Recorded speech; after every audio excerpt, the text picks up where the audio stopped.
नमस्कार मंडळी, श्री स्वामी समर्थ. मी मालिनी तुम्हा सर्वांचं माझ्या चॅनलमध्ये स्वागत करते. तर आज श्रावण सोमवार आणि शिवमूठ तीळ. आणि तीळ म्हटलं शिवमूठ तर काळे भाव अर्पण करावे का किंवा पांढरे भाव अर्पण करावे का, हाही प्रश्न बऱ्याच जणाला पडलेला होता. पण तीळ हे खरंच पांढरेच अर्पण करायला हवेत आणि तेही तीळ स्वच्छ वगैरे करून घेऊन, कारण खड्याचे किड्याचे हे आपल्याला शिवलिंगावर अर्पण करायला चालत नाहीत, कारण त्याचे दोषसुद्धा आपल्याला लागत असतात.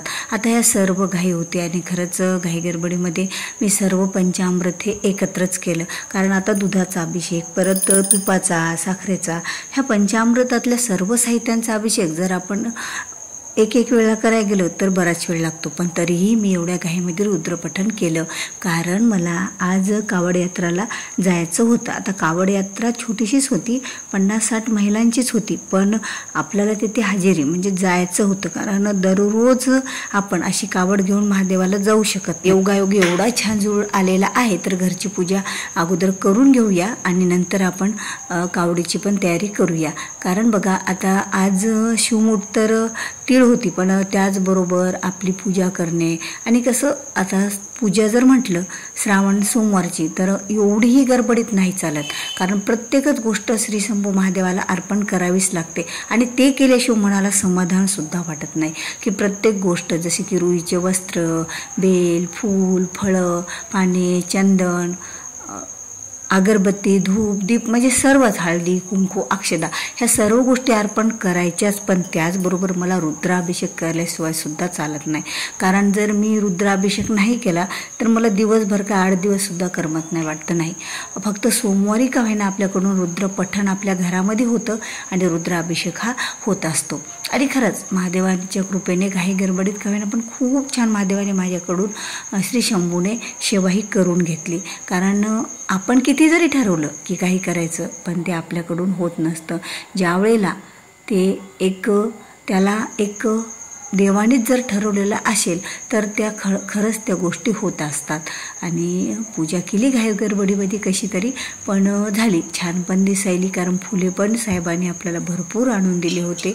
आणि त्याचबरोबर आता स्वयंपाक पण करायचा होता. तर आता दररोज तुरीची डाळ खाऊन साहेबांना ॲसिडिटी होत होती. मी म्हटलं नाही, आज मी तुम्हाला मिक्स डाळीचंच वरण करते, म्हणजे ॲसिडिटी पण होणार नाही. मग मी तिथे मसूरची डाळ टाकली, नंतर तुरीची डाळ घेतली अर्धा चमचा दोन्ही, नंतर हरभऱ्याची डाळ आणि त्याचबरोबर त्यामध्ये मुगाची डाळ पण आपल्याला घालायची आहे. अशी 4 डाळीचं मिश्रण आपल्याला वरण करायचं आणि त्यामध्ये तर स्वयंपाक करायचा. मग सगळ्या डाळीला तर एकत्र टाकलं, पण त्यामध्ये टमाटर कच्चंच म्हणजे टाकून दिलं की शिजायसाठी. त्यानंतर कांदा पण टाकला एक, की जे चिरून टाकण्यापेक्षा फोडणीमध्ये यातच टाकून दिला.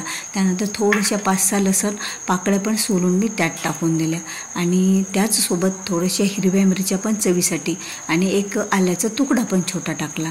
आणि हिरव्या मिरच्या आता तिखट नाही आहेत बघा. आता माझ्याकडं तर 2 हप्ते झालं बाजारामध्ये म्हणजे भाजीपाल्यामध्ये तिखट मिरच्या येतच नाही आहेत. म्हटलं जाऊ दे 4 टाकाव्या आणि नंतर त्यामध्ये थोडीशी चटणी मसाला पण आपला पडतोच. तर ह्यासाठी आता ही संपूर्ण डाळी 1 वाटी झाल्या होत्या माझ्या, तर त्यासाठी मग मी 2 वाटे पाणी यामध्ये घातलं.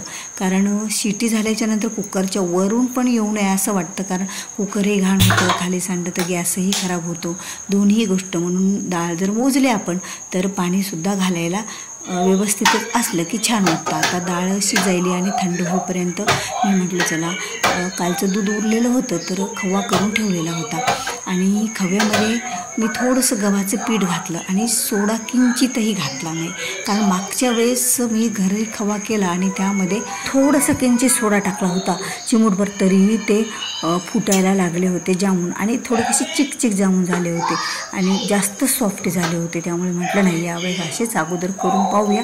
थोडेसे तळून पाहिले तर छान झाले, म्हणजे असे फुटले पण नाही आणि जास्त म्हणजे दगडासारखे आपण म्हणतो ना, की जास्त नरम झाले पण असे जास्त गच्च पण नाही झाले, कारण त्याच्यात पाक पण जायला हवा.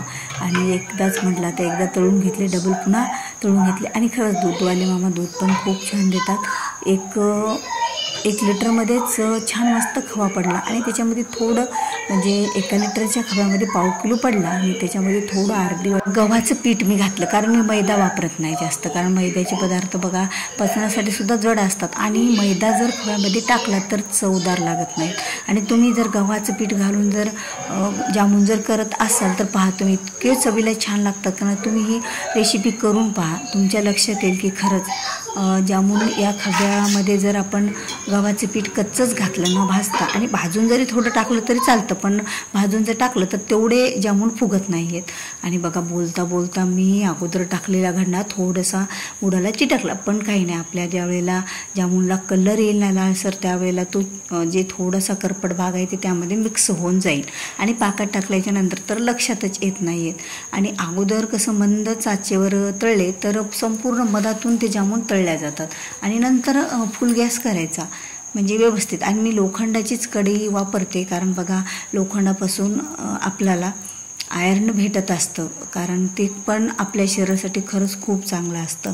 प्रत्येक गोष्ट मी पोळ्यासाठी सुद्धा तवा हा लोखंडाचाच वापरते, कारण आपल्या शरीरामध्ये कमतरता भासू नये. कारण बघा ज्या वेळेला आपण जेवण बनवतो आणि त्या जेवणातूनच, घरच्या जेवणातून जेवढं काही आपल्याला कॅल्शियम म्हणजे आपल्याला रक्त वाढणे, HB ह्या सर्व ज्या गोष्टी जीवनसत्वे मिळतात, तर त्यासोबत ह्या पण गोष्टी खरंच आपल्या हाडासाठी आवश्यक आहेत. आता पाकमान थोडा थंड झाला आणि छान पण झाला, कारण छोटासा एक बारीकसा तार त्याने धरला तर जामून म्हणजे त्याच्यामध्ये जामूनमध्ये तो जाणार, आणि जास्त पातळ झाला तर जाईल पण ते जामून गोड नाही लागणार. कारण आता बरेच जण ते पाक काही खात नाहीत, सुक्केच जामून सर्वांना आवडतात.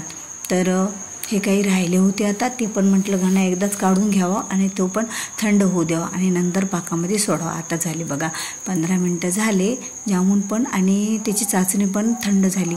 आता त्यामध्ये आपल्याला 15 मिनटासाठी भिजवत ठेवायचे आहेत, कारण पाक संपूर्ण अब्जर जामूनमध्ये होतो. तर म्हटलं चला आता तोपर्यंत बाजूला झाकून ठेवूया आणि आपली जी काही डाळ आता शिजायला आपण टाकलेली आहे त्याचं पण आता आपल्याला फोडणी टाकायची आहे. कारण आता आणि कसं काही काही जामून वर राहत होते तर त्याला पण पूर्ण याच्यामध्ये गेले पाहिजे पाक, त्यामुळे थोडा वेळ मी खालीवरी केलं त्याला, आणि पूर्ण पाक बसण्यासाठी पसरट भांड्यात टाकावं तर पाकात मग संपूर्ण बुडत नाहीत, मग ते पाक बुडालाच लागतो आणि त्या आधार तरंगतात. आता ही बाकीचे तरी 10-15 जामून वर तरंगतात, पण बाकीचे मस्त लगी पाण्यामध्ये भिजतात. पण थोडं आणखी थोड्या वेळेला त्याला खालचं वरी करायचं.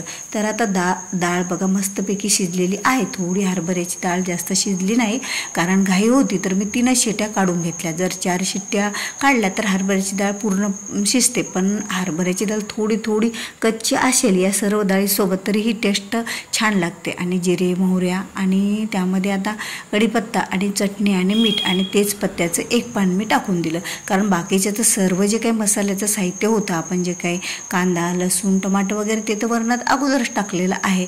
आणि छानपैकी आता फोडणी पण आपली बसलेली आहे आणि खरंच कलर तर मस्तच दिसायला आहे वरणाचा. आता काय माहीत आता खाल्ल्याच्या नंतर कळल कसा लागते तर, कारण मी पण असं 4 डाळीचं मिक्स वरण पहिल्या प्रथमच केलं आणि शेतातली ताजी साहेबांनी कोथरी मांडली होती ती पण चिरून त्यामध्ये घातली लगेच.